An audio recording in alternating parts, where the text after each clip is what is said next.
Hello everyone, welcome back to our channel Swathi's world.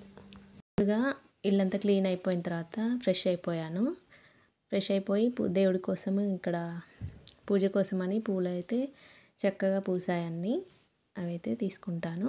And sun rise కూడా చూద్దామని చెప్పేసి బయటకు వచ్చేసాను. పిల్లలు లేచారు, ఫ్రెష్ అయిపోతున్నారు. ఇక్కడ చూసేయండి, ఇక్కడ పత్రి చెట్టు కూడా ఉంది, అది కూడా తీసుకొని శివయ్యకి పెడతాను. పూజలో కంపల్సరీ పెడుతూ ఉంటాను. అండ్ ఫస్ట్ అండి నాతో పాటు మీరు కూడా సన్ రైజ్ని పిల్లలిద్దరిని లేపాను. బ్రష్ చేసుకొని స్నానానికి వెళ్ళిపోయారు. నేనైతే టిఫిన్కి ఒక దిక్కు రెడీ పెట్టేశాను.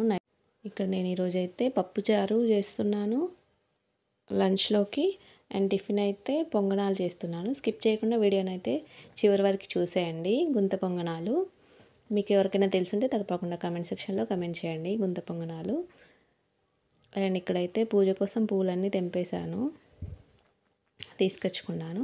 అండ్ పత్రి కూడా తెచ్చుకున్నాను. పిల్లలకి ఫ్రెష్ అయిపోగానే టిఫిన్ పెట్టేస్తాను. ముందుగా అయితే పాలు వేడి చేసుకుంటున్నాను. అండ్ మా హస్బెండ్ పాలు వేడి చేసుకున్నాక టీ ఇచ్చాను హస్బెండ్ కోసం టీ రెడీ చేసేసి ఇచ్చేసాను. అండ్ పూజకైతే రెడీ అయిపోయాను. అన్నీ తెచ్చిపెట్టుకొని చక్కగా దీపారాధన చేసుకున్నాను. అమ్మవారి శ్లోకం అయితే చదువుకున్నాను. చూసేయండి, శనగలు నైవేద్యంగా పెట్టేశాను అమ్మవారికి. అండ్ టిఫిన్కి అయితే గుంత పొంగనాలు పల్లి చట్నీ చేశాను, టేస్టీగా. పిల్లలు ఇద్దరు ఇవి తినేసి స్కూల్కి వెళ్ళిపోతారు. ఇంకా స్నానానికి వెళ్ళి వచ్చేసారు, తింటున్నారు ఆల్రెడీ. నేను ఒక వీడియో తీసుకుంటా అంటే చూపిస్తున్నాడు. చూసేయండి, ఇక్కడ మా చిన్నోడు. అయితే ఇవి క్లియర్గా చూపిస్తామని నేను షూట్ చేశాను. ఒక గ్లాసు మినప్పప్పుకి 2 గ్లాసుల దొడ్డు బియ్యం అంటారు కదండి, రేషన్ బియ్యం, అవి. అండ్ ఒక స్పూన్ వచ్చేసి పెసరపప్పు, 2 స్పూన్ల శనగపప్పు, అండ్ మెంతులు 1/2 స్పూన్. ఇవన్నీ వేసుకొని 3 టైమ్స్ అయితే మంచిగా వాష్ చేసేసుకోవాలి. ఓవర్ నైట్ అంతా 12కి, నేనైతే 10కి నానబెట్టేస్తాను. టిఫిన్ అయిపోయిన తర్వాత నానబెట్టేస్తా. మళ్ళీ నెక్స్ట్ డే టిఫిన్ వరకు అది రెడీ చేసుకోవడానికి ఈరోజు 10కే నానబెట్టేస్తాయి ఉదయం. అండ్ నానబెట్టిన తర్వాత మార్నింగ్ 10కి నానబెట్టిన ఈ పప్పు బియ్యాన్ని నైట్ మిక్సీలో వేస్తాను. ఓవర్ నైట్ అంతా మంచిగా పులిసిపోయి next day morning tiffin time వరకు చక్కగా ఈ విధంగా పులిసిపోతుంది. ఇక్కడ చూసేయండి, రూమ్ టెంపరేచర్లోనే ఉంచుతాను, ఫ్రిడ్జ్లో పెట్టను. అప్పుడే మంచిగా పులిసిపోతుంది పిండి అయితే. ఇక్కడ చూసేయండి, గుంత పొంగనాలకి నేను చిన్నది తీసుకున్నాను. 7 ప్లేట్స్ ఉండేది, పెద్దవి కూడా ఉంటాయి. 7 హోల్స్ ఉన్నది, 12 గుంతలు ఉన్నది అయితే తీసుకోవాలి. కాకపోతే ఇంకా నేను అదే ఉంది కదా అని చెప్పి దాన్నే వాడుతున్నాను ప్రజెంట్ అయితే. ఇక్కడైతే చట్నీ కోసం పల్లీలు వేపి పెట్టుకున్నాను పక్కన. అండ్ మినప్పప్పు చట్నీలో వేయడం వల్ల చాలా బాగుంటుంది. ఇక్కడైతే వాటర్లో వేసి కడిగి చక్కగా వేపుతున్నాను.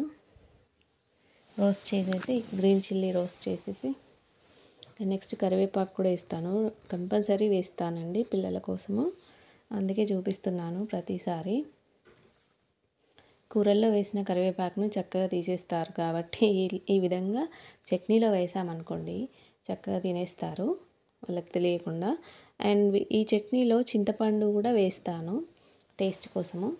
మినప్పప్పు, శనగపప్పు ఇవి కూడా వేయించుకోవచ్చు ఒక్కొక్క స్పూన్ వేసి.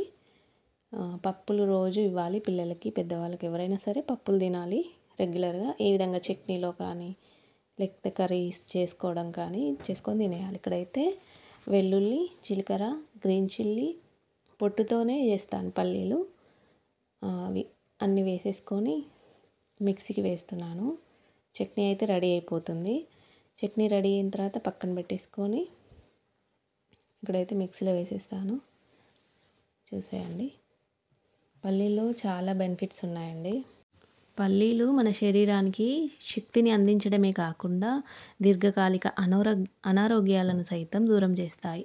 ఎలా అని మీరు అనుకుంటే పల్లీలు తినడం వల్ల కలిగే ఆరోగ్య ప్రయోజనాల గురించి తెలుసుకుందాం. పల్లీలు తగిన మోతాదులో తినడం వల్ల మోనోసాచురేటెడ్ కొవ్వులు, ఫైబర్, ప్రోటీన్స్ ఎక్కువగా ఉండడం వల్ల పల్లీలు గుండెకు మంచిదని చెప్తారు. రెస్వరాట్రాల్, అమైనో ఆమ్లాల వంటి యాంటీ ఆక్సిడెంట్స్ని కలిగి ఉంటాయి పల్లీలు. ఇక్కడైతే గుంత పొంగనాల కోసము ఇక్కడ నేను 7 ఉన్నది చిన్నది తీసుకున్నాను. 7 గుంతలున్నాయి. 12 గుంతలున్న ప్యాన్ అయితే ఇది తీసుకోవాలి త్వరలో. నాకిప్పుడైతే ఇది ఉంది కదా అని వాడేస్తున్నాను. అయితే ఇక్కడ ముందుగా ఆయిల్ వేసుకోవాలి. అది వేడయిందా లేదా అని ఇలా చెక్ చేసుకున్న తర్వాతనే వేయాలి. లేకపోతే అవి సరిగ్గా వేగవన్నట్టు. చాలా తక్కువ ఆయిల్‌తో పొంగనాలు చేసుకోవచ్చు హెల్తీగా. ఇంట్లోనే పిల్లలకి 5-20 మినిట్స్ అంతే టైం పడుతుంది. చట్నీ ఒక 10 మినిట్స్.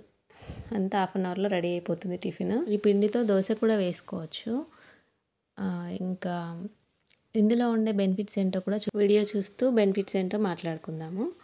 అండ్ మినపప్పు తినడం వల్ల అందులోని పోషకాలు వ్యాధి నిరోధక శక్తిని పెంచడంతో పాటు అనేక వ్యాధుల నుండి కాపాడతాయి. 100 గ్రామ్స్ మినపప్పు తీసుకోవడం వల్ల 18 గ్రామ్స్ పీచు పదార్థము అందుతుంది. 1 గ్రామ్ పొటాషియం, 2 గ్రామ్స్ కొవ్వు ఉంటుంది.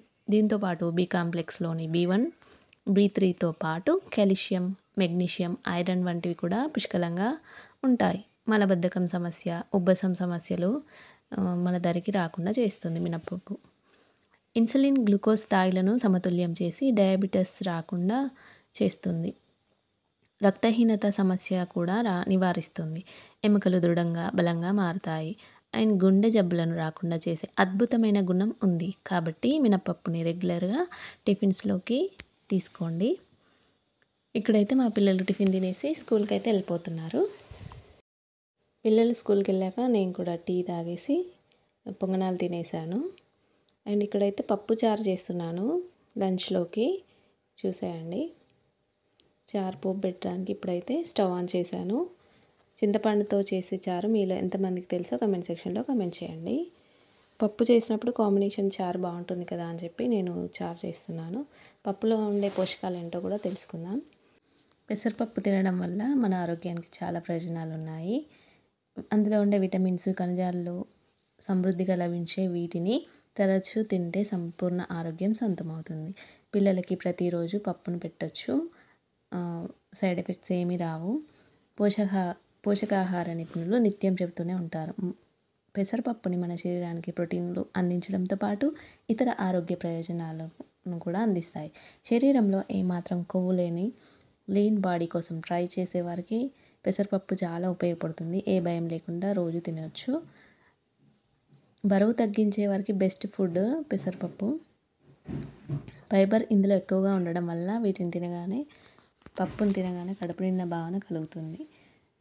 అండ్ పెసరపప్పులో vitamin B, phosphorus, potassium, magnesium వంటి పోషకాలకు నిలయంగా ఉంటుంది. Vitamin E, vitamin K, vitamin C ఉంటాయి. రక్తహీనతకు చెక్ పెట్టొచ్చు. పెసరపప్పు తినడం వల్ల ఐరన్ శక్తి కూడా వస్తుంది. హిమోగ్లోబిన్ స్థాయిలను పెంచుతుంది. ఫలితంగా రక్తహీనత సమస్య నుంచి తగ్గుతుంది. ఇంక ఇక్కడైతే పప్పుకైతే పోపు పెట్టేసుకున్నాను. చూసేయండి. మంచిగా గ్రీన్ చిల్లీ, ఆనియన్ అంతా వేగాక ఆయిల్లో పసుపు వేసుకొని ఆయిల్ అంతా కలిసే విధంగా చేసేసుకోవాలి. ఇక్కడైతే పప్పును ఫ్రెష్గా కడిగిన తర్వాత వేస్తున్నాను. చూసేయండి. పిల్లలకి ప్రతిరోజు పప్పు చారు పెట్టేయండి. No problem. ఎలాంటి సైడ్ ఎఫెక్ట్స్ ఉండవు. అండ్ ఇక్కడైతే పప్పును మంచిగా వేయించుకోవాలి, రోస్ట్ చేసుకోవాలి. ఆయిల్ అంతా పట్టే విధంగా రోస్ట్ చేసుకోవాలి. చూడండి, ఇక్కడ కరివేపాకులో కూడా చాలా బలం ఉంటుంది. అండ్ ఇక్కడైతే మంచిగా కలుపుకున్న తర్వాత చూసేయండి, ఇక్కడ కరివేపాకులో కూడా చాలా విటమిన్స్ ఉన్నాయి. నేను ఒక బుక్లో చదివాను.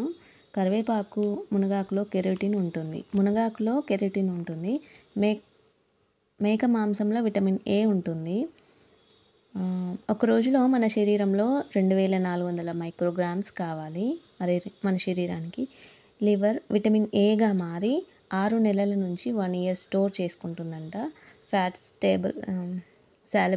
సాల్యుబుల్ విటమిన్ కాబట్టి, vitamin A fat soluble vitamin కాబట్టి 1 ఇయర్ వరకు 400 మైక్రోగ్రామ్స్ మన శరీరానికి అయితే అవసరమై ఉంటుంది.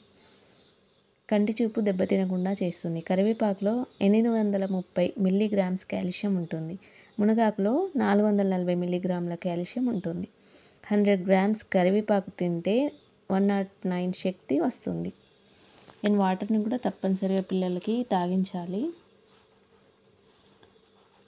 అండ్ ఇక్కడైతే చూసేయండి కర్రీ అయితే ఉడికింది కాబట్టి అందులోకి కారం, సాల్ట్, అల్లం వెల్లుల్లి పేస్ట్ వేసుకొని చక్కగా కలిపేసుకుంటున్నాను. ఇప్పుడు పప్పు అయితే రెడీ అయిపోయిందండి. ఇంకా చారు పప్పు పెట్టేస్తే లంచ్కి పిల్లలు వచ్చేసి తినేస్తారు. ఇక్కడైతే చింతపండు చారు అయితే చేసి పెట్టేశాను. ఇప్పుడు ఇందులో పోపు పెట్టేస్తున్నాను. చూసేయండి ఇక్కడ పోపులోకి జీలకర్ర, ఆవాలు, కరివేపాకు వేసి చక్కగా వేయించుకున్న తర్వాత చివరిలో పసుపు వేసుకుంటున్నాను. అండ్ నెక్స్ట్ వచ్చేసి ఇక్కడ ఉన్న చారు అయితే అందులో వేసేస్తాను. చూసేయండి పిల్లలు వచ్చే టైం అవుతుంది. మార్నింగ్ రొటీన్ వర్క్లో చాలా చేసేసుకోవచ్చు. ఎర్లీ మార్నింగ్ లేవడం వల్ల హడావిడి లేకుండా చేసేసుకోవచ్చు. ఇక్కడైతే చారు రెడీ అయిపోయింది. అండ్ లంచ్కి పిల్లలు అయితే వచ్చేసారు. ఇంకా పిల్లలతో పాటు లంచ్ చేసేస్తాను నేను కూడా.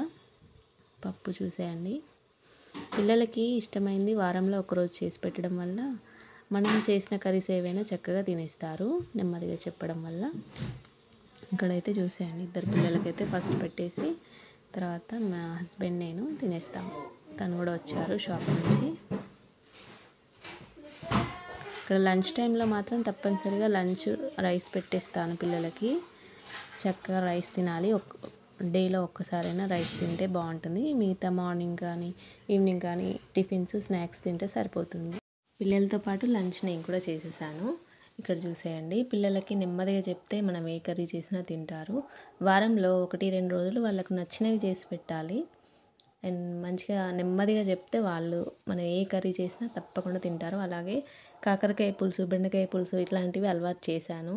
మొదట్లో తినను అని చెప్పారు. మెల్లమెల్లగా అలవాటు చేశాను. చక్కగా ఇప్పుడైతే తినేస్తున్నారు. అండ్ ఇక్కడైతే లంచ్ అయిపోయిన తర్వాత బట్టలు అయితే వాషింగ్ మిషన్లో ఉన్న బట్టలు అయితే ఆరేసాను. అండ్ ఫస్ట్ టైం మన ఛానల్ని చూస్తున్న వాళ్ళు ఎవరైనా ఉంటే తప్పకుండా సబ్స్క్రైబ్ చేసుకోండి మన ఛానల్ని. వీడియో కనుక నచ్చినట్లయితే వీడియో ఇన్ఫర్మేటివ్గా అనిపిస్తే మీ ఫ్రెండ్స్ అండ్ ఫ్యామిలీస్కి షేర్ చేయండి. అండ్ వీడియోని ఎక్కడ మాత్రం స్కిప్ చేయకుండా చివరి వరకు చూసేయండి. And please support my channel. And thanks for watching. Thanks your time.